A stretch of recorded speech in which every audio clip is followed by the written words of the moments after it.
Hello, I am Preston Buchanan, and I will be talking to you about the three things that first off, the article that we had to read, A Tale of Two Schools, which I personally enjoyed and I feel was a great start to this whole project because it focused on kids from totally different worlds having to empathize with each other, coming from I'll get into that. But also, in the first video that we watched would be the background of Anna Devoir Smith, which was incredible. Some things that she found out. And thirdly, I'll be talking about the movie she created where she played all the different characters, which I can say she did a terrific job. Um, and so to start, we'll talk about a tale of two schools. The two schools were Fieldstone School, which was the wealthy, very well renowned school. It cost $43,000 to go to school there, so these kids were extremely wealthy. In comparison, the Heights High School, which is only 6 miles away, and they were in the south of Bronx, and it was one of the poorest schools in America, I believe it said. And what the article does, it talks about the relationship between the two schools, how they started a program where the schools would come together and they would do things. First off, they would just talk about certain things like race relations, gun violence, and other things along those lines so they can understand both their views on them, which clearly the very rich high school, Fieldstone School, weren't too familiar with this way of lifestyle, you know. As for the gun violence and the race relations, because they're kind of in their like upper class world, you know, probably predominantly white, and not exposed to a more diverse school such as Heights High School, which is not so more so diverse, but there's more color, a lot more color than what they're used to.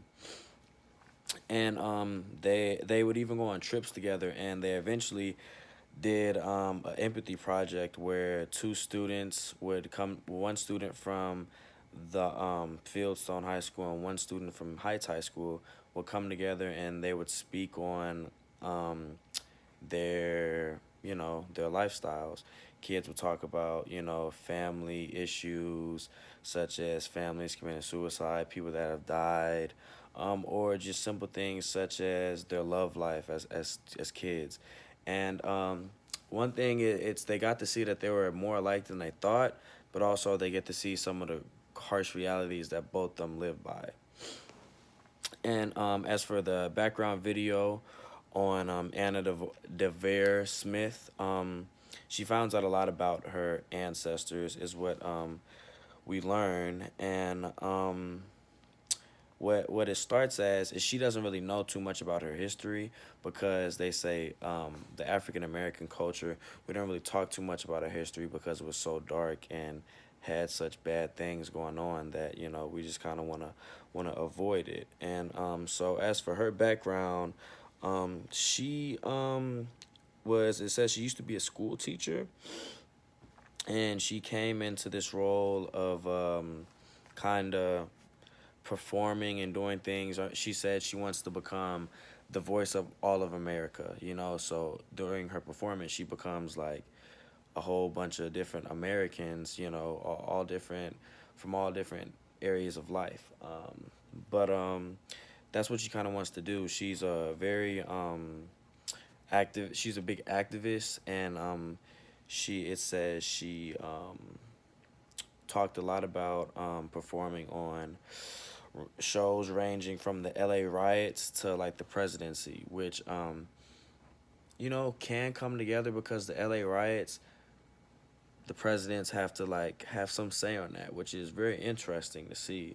So really, she just tries to show the whole culture of America and the problems we have to focus on, and because she's black, she kind of focuses on what we need to do to progress and just visualize and put out there some of the things that African American culture goes through.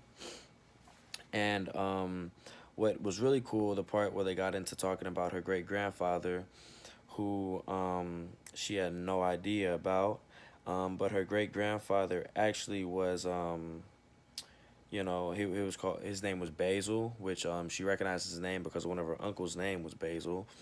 But he was actually a free black man, and he lived around Gettysburg. And during the time in Gettysburg where they were having the Civil War and everything from the Union versus the Confederates, he had to flee his own home, which they had like 120 acres of land.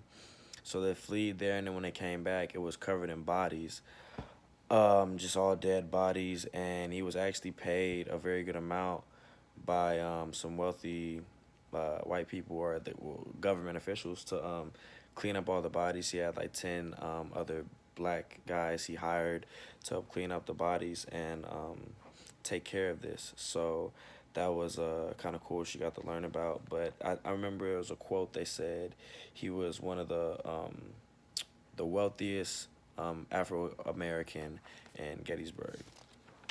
And as for the video that she put out, she I don't want to get too much into this because I'm already taking up some time. But as for the video she put out, she takes on a whole different bunch of roles from people. A lot of it focuses on police brutality, but not just that. They talk about the Freddie Gray case, and they also go into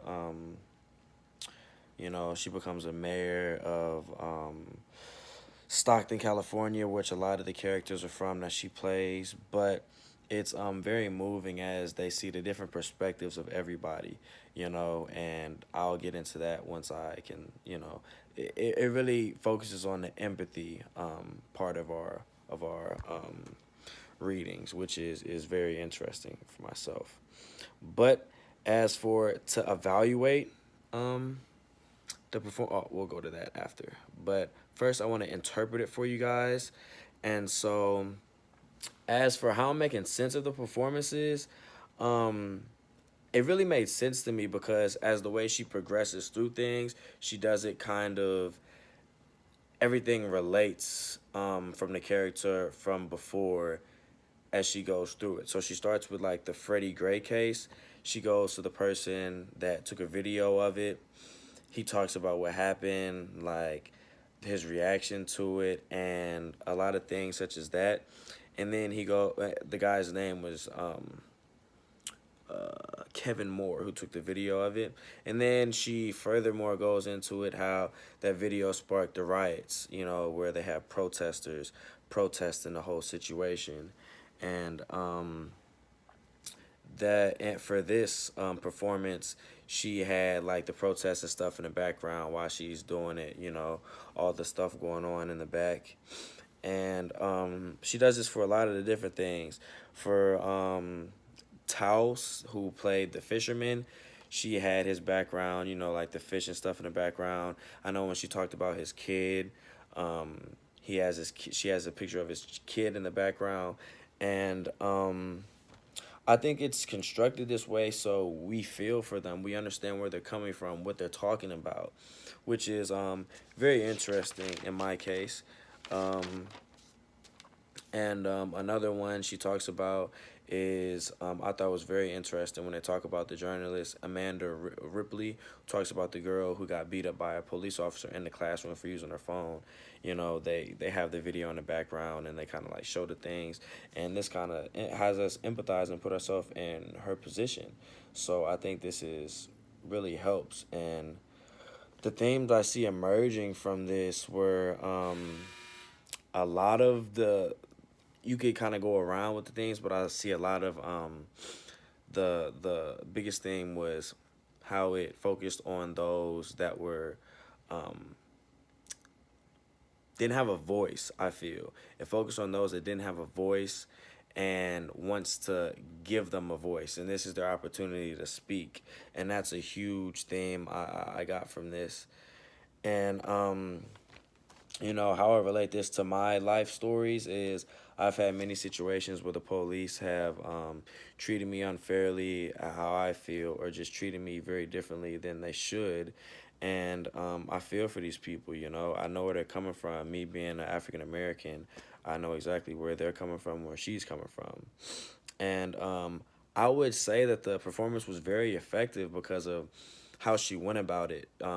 She took on the characters' linguistic styles, how they talked, how they walked around.